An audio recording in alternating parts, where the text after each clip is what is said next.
Halloween is here, and many of you may have pumpkins on your porch, but did you know that pumpkins produce pollution?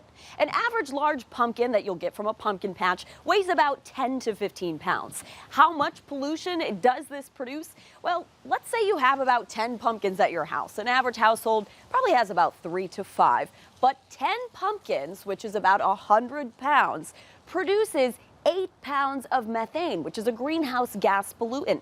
And methane is 80 times more potent than carbon dioxide at contributing to climate change. So, after you carve your pumpkin, here are some ways that you can prevent that pollution. Take all of the scraps. You can make pumpkin puree, eat the pumpkin seeds, turn it into baked goods, or even take the scraps and turn it into a soup. But what do you do with the pumpkin after it's carved and on your porch and already decaying?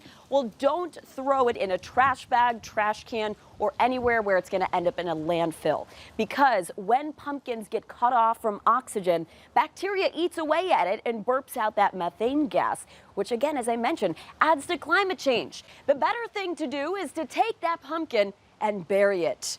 Maybe even give it a little grave, R.I.P. to the pumpkin.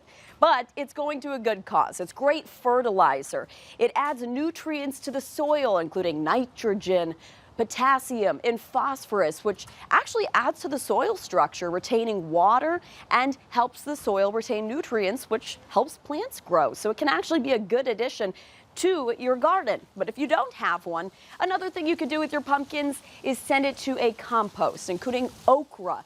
The Amboy and Jamesville location will be open from November 1st through the 23rd, and that's where you can send your pumpkin to be composted correctly. Reporting on the weather deck, I'm meteorologist Violet Skyber.